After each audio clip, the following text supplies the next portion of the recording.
ঢাকার আকাশ তখন বৃষ্টি ভেজা, শহরটা ধীরে ধীরে নিস্তব্ধ হয়ে যাচ্ছিল।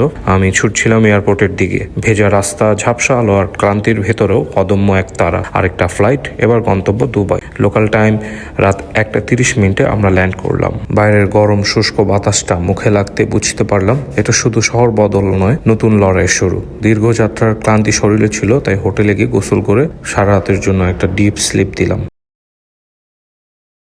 পরদিন ভোরে মোটামুটি শহর জাগার আগেই পৌঁছে গেলাম জিমে। একদিনের ওয়ার্কআউট জীবন বদলায় না, কিন্তু প্রতিদিন নিজের কাছে ফিরে আসার অভ্যাসটায় বদলায় সবকিছু। সেই সকালের প্রতিটি ঘামবিন্দু আর প্রতিটি দীর্ঘশ্বাস আমাকে এগিয়ে দিল আরেকটু সামনের দিকে।